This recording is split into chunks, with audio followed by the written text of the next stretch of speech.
Hi, Jenna and Kate. It's Dave again to walk you through the Reflections newsletter and how it works here on the new website.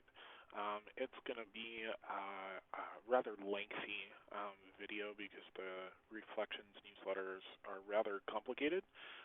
So I might split this into two different parts maybe. But let's just get started. You may want to pause this video for just a moment and open up the Reflections newsletter on the old website, and you can see that you find that here under About, going to Newsletter, and then since I already have the Spring 2016 uploaded, I'm going to actually go ahead and open the Fall 2015. You guys will obviously be working on Spring 2015 and backwards. The first thing I'm going to go ahead and do is just take a quick look at the Reflections newsletter and the way that I have it formatted, and then we'll start, going into how to actually upload all of this content. So, from the Reflections newsletter archive, I can click on actually any of those, the image, the actual title, or even this little Read Now link here. And then you can also see that we can download the PDF directly here from the archive page.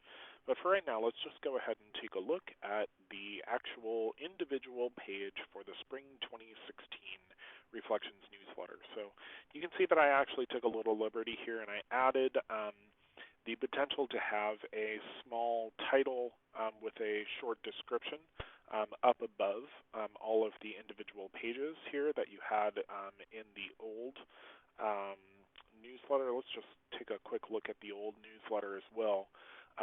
So you can see that this is the old newsletter. It starts with the graduate program from the director, philosophers in schools, and so on and so forth, all the way down to the board and staff. And then you can see right here, they also give you the option to download the newsletter as a PDF. So I just kind of felt like this whole area right here was a little bit of a waste. So what I did instead is turned it into a little bit more of a visual and functional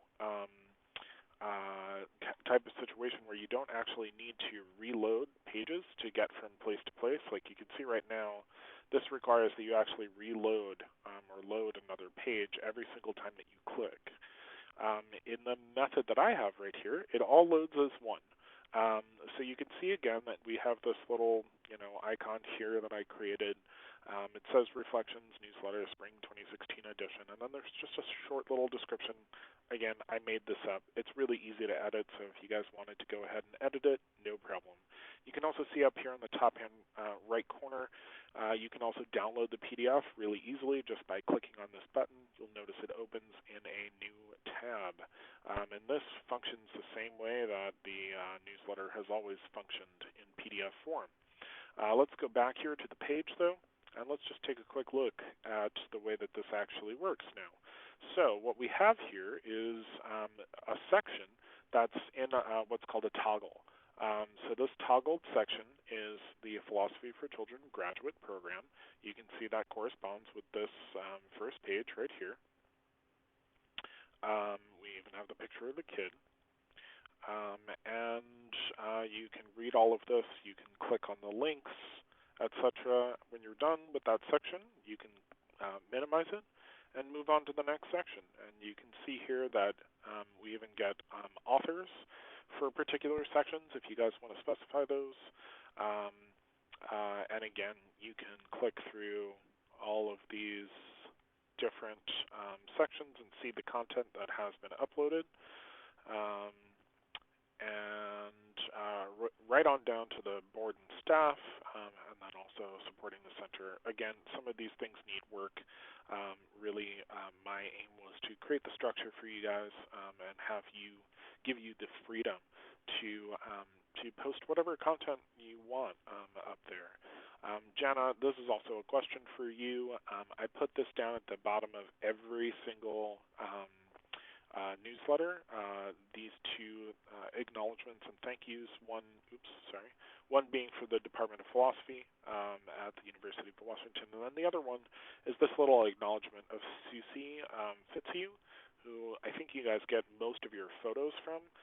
Instead of having individual photo credits every single time right beneath the photo, which I just kind of feel it's a little tacky. It disrupts the flow, disrupts the look. Most photographers are actually pretty okay with having their name just at the bottom because it appears there. It's an inbound link to their site, and anyone can go ahead and click right there and see Susie Fitzhugh's website directly as a direct link.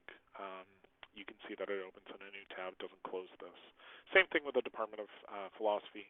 It opens up their page, no problem. So anyway, let's go back to the website. So that was, my idea for a bit of a radical overhaul here for the newsletter, a little bit of an upgrade.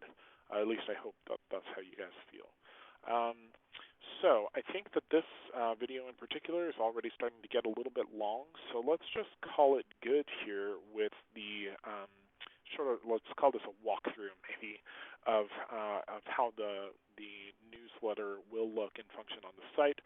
Again, this is a rough draft. If you guys have other ideas about how you would like the newsletter to function here on the site, or some other, I don't know, features that you want here, no problem. Just let me know. Let's talk about it. I'll let you know what's feasible, what's crazy difficult, etc. So anyway, I think that's it for this little video. Thanks so much, and stay tuned for part 2.